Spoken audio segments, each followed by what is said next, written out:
back to Live Like Grow. If this is your first time, I am in the middle of a homeschooling style series, and this is day number 4. We're going to talk about unit studies. I am Laura, a homeschooling mom of 2. I am outside today because my family has decided to freeze me out. I had goosebumps the size of ant bites, and my son was running around in his underwear. So I came outside for a little warmth, so I apologize for the bird sounds, and there may be some mama birds that swoop down. As you can see, I have a nest above me. I wish I could zoom in. There's little baby birds in there. And I have another one on the other side. And my dog is out here somewhere with me, so you may hear him rustling around in the bushes. But anyway, just bear with me. Oh, and here he comes now. I'll show you his big head if he comes around. So I'm glad to have you. We're going to dive into unit studies today, and I'm going to tell you a little bit about that. Okay, so what is unit studies? Unit studies are simply the study of a unifying set of information, like studying the Civil War and everything that's surrounded with it, studying possibly Little House on the Prairie story and going through it step by step. For little ones, the Hungry Caterpillar, the hungry caterpillar. Sorry, we went to a ballet under the stars recently that was about the Hungry Caterpillar, and my kids loved it, and they have been singing the song that's stuck in my head. So anyway, taking something that simple and working in all subjects, spelling, grammar, history, science, and even trying to weave in math, believe it or not.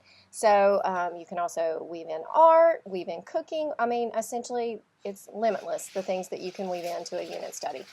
And here's the dog in the bushes. I'm so sorry, y'all.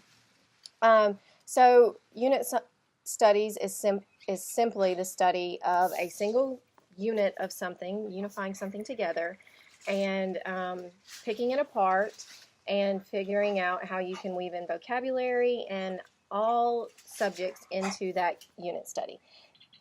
Okay, so what are the benefits of a unit study approach? Well, number 1, it is easy on mom because typically, depending on the age range of your kids, even if it's, 4 to 5 years, you can pick a single topic and apply it to all ages. How simple and easy does that sound? You can pick a book and your 10-year-old can really dive into some things for it, while your 5-year-old is simply, listening and learning to read and learning letters and recognizing their sight words or simple things like that. It is so easy to incorporate it as a family. And you can play fun games, and, all your kids can sit down and play games that are related to that unit study. You can take the unit study and you can do, one every 6 weeks. You can do one every month. You can do one every week. Or you can do one every year. Just say, okay, we're going to cover the Little House on the Prairie because I know they have a unit study series, and you say, okay, we're going to focus on this for the year. I'm sorry, my earphones keep falling out, and it fell out before, and my microphone was messed up, so I apologize.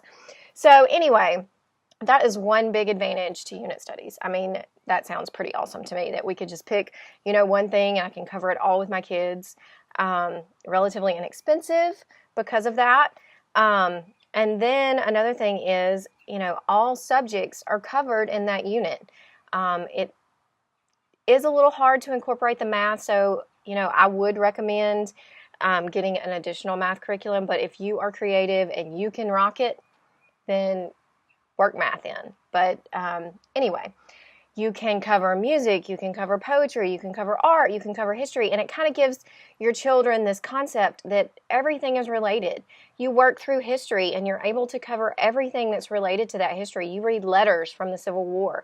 You listen to music that's from that time. You read poetry that's from that time. And it all kind of clicks and it's all kind of related. And, it makes learning fun. And you can sneak in those things that your kids normally think that they don't enjoy. Maybe they don't enjoy science, or they don't enjoy grammar, they don't enjoy vocabulary. But when you put it in a context, it makes learning fun. So those are 2 really great advantages of unschooling. Some other advantages are, you get to work together as a group. It's kind of not as strenuous on you. It creates the child getting excited about learning, letting them say, okay, let's do this, taking some initiative and learning and things like that. So those are some really great advantages to unit studies. Another really big advantage for us that we take advantage of, we are not solely unit studies, but we do incorporate unit studies into our homeschool. It is easy to incorporate unit studies into the classical method, the Charlotte Mason method, into other methods of homeschooling, and that's another great feature of unschooling. I mean, not of unschooling, of unit studies. Unit studies is kind of similar to unschooling, but not exactly. So anyway, those are some great advantages. Now we'll move on to disadvantages. Okay, guys, I'm back. I'm ready to talk disadvantages. Yes, I had to move inside because my neighbor decided to mow the other neighbor's yard now, and it was a little too loud. And I had to take my glasses off because the glare was way too bright in here, or the glare off my computer. So, sorry I keep hopping around and things are looking a little different. Thanks for being patient with me as I try to get my headphones situated again. So now let's talk about disadvantages of unit studies. As you can imagine, as we've talked about, since a unit studies is covering a single topic and you're trying to weave in all the other, every subject, it can be a little cumbersome to plan for. It can be a little unstructured, and there's not really a set guideline for unit studies.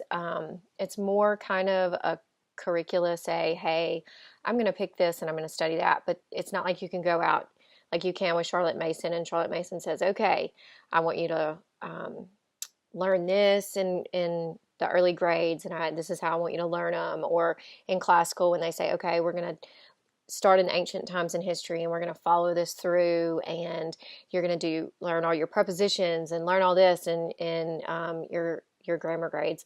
It's not like that. There is not a guideline that says, okay, you need to know this, you need to know this, you need to cover this, you need to work in these subjects. Unit studies is just not that way. So if you like structure and you like guidelines, unit studies might be a little bit challenging for you.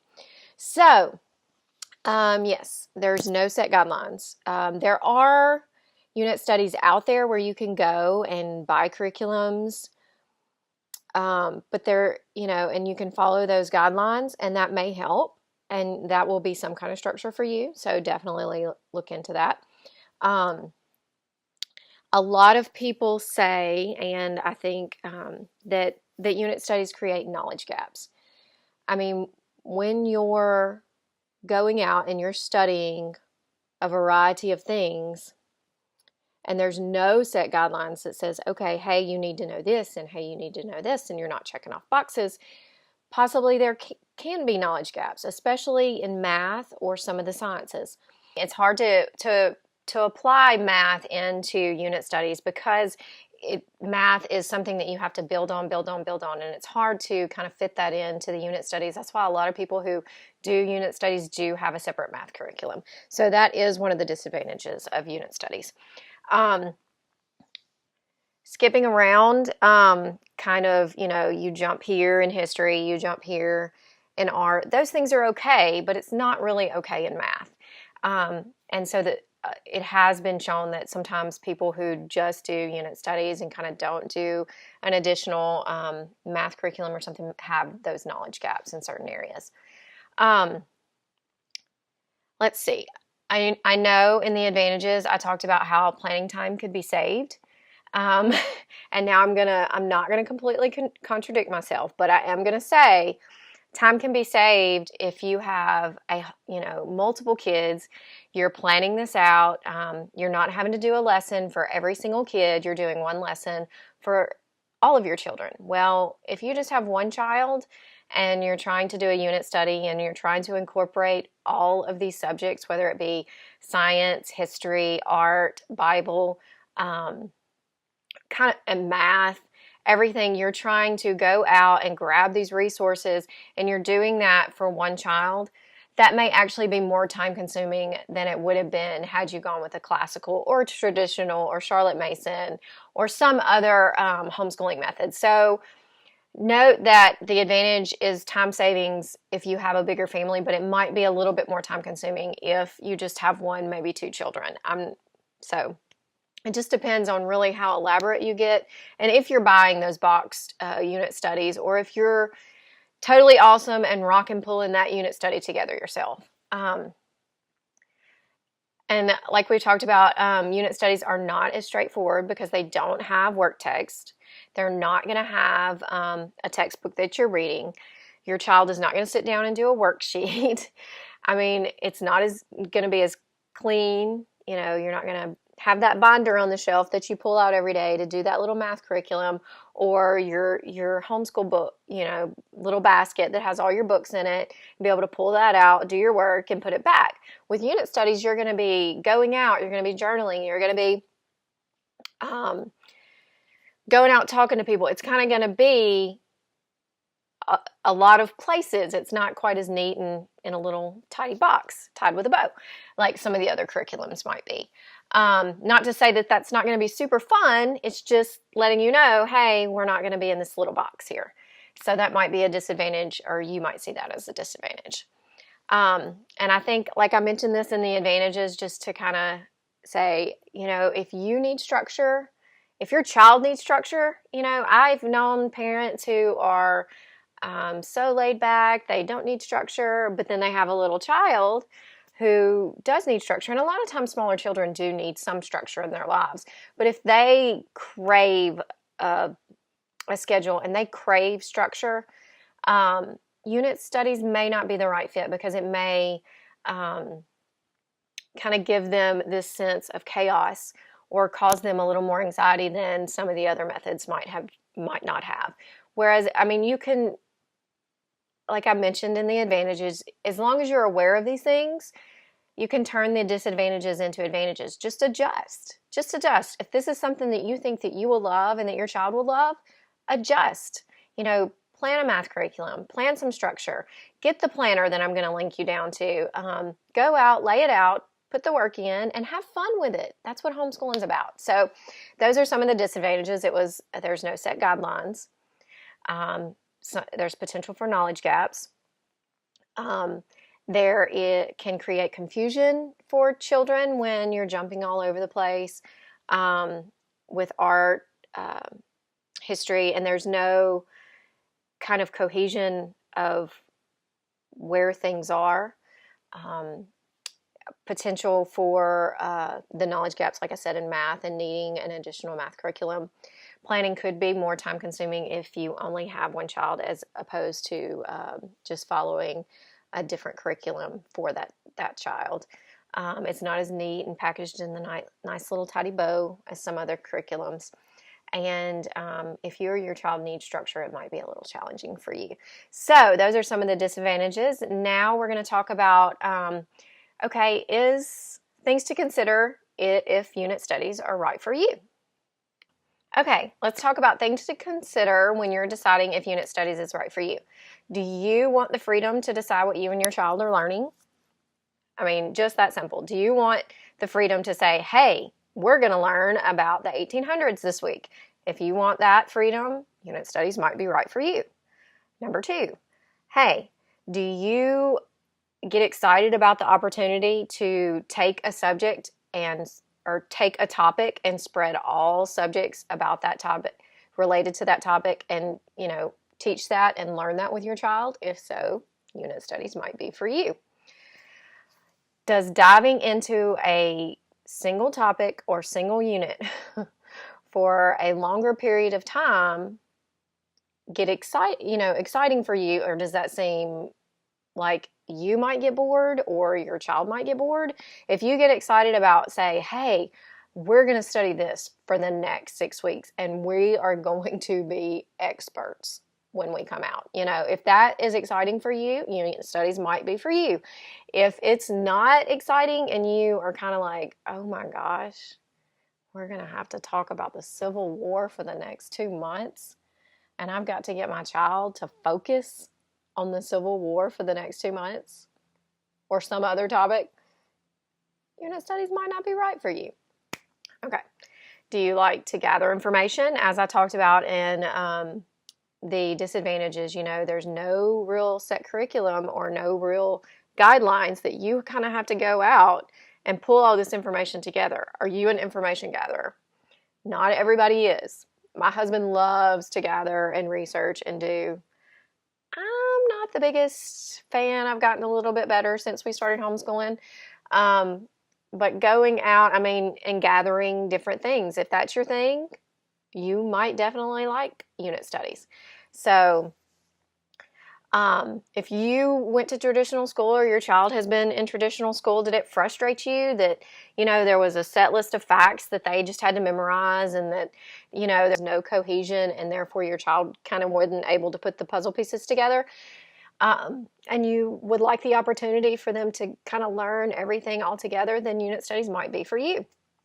Do you have multiple children and want your entire family to learn together? Would you like to be able, to get up, to have your breakfast, to sit down at the breakfast table and have a read aloud or an audiobook playing, and it's applicable to all your children? And throughout the day, you plan all of these outings, trips to museums, and different things, and it's for all your children, not just one or two. Are you comfortable with your children learning without sitting down and having that textbook in front of them? Without sitting down and saying, you're going to complete these worksheets today. I want you to write these spelling words 5 times. Are you comfortable with your children's learning and your teaching ability to be able to measure what they're learning and do without having those textbooks and without having those tests and without having those worksheets? Are you comfortable with that? If so, then unit studies might be for you. Next we're going to talk about, the resources. I'm going to link all of this information in the blog post, just if you wanted to go over it again, or you can watch me again, hop from place to place, and my kids climb out windows, come in through doors, listen to the birds tweet, and my dog run in the bushes. But all this information will be in the blog post. I'm going to link all the resources and things at the bottom. I'm going to provide some other helpful resources, give you some links to some families that have actually done unit studies in their home and their experience and kind of some of the resources they've used. Hey, thanks for joining me today in our unit study homeschool style series of day 4. If you missed day 1, 2, and 3, there are blog posts on the classical homeschool style, the Charlotte Mason homeschool style, and unschooling. You can go to the blog, check them out. If you have any questions, feel free to email me, leave comments, leave me your thoughts on unit studies, your thoughts on the other, and I would love to hear from you. If you have any questions, like I said, just let me know, and I look forward to going through the traditional school at home next in our series. That will be day 5. I'm glad you joined me, and I'll see you next time. Y'all take care.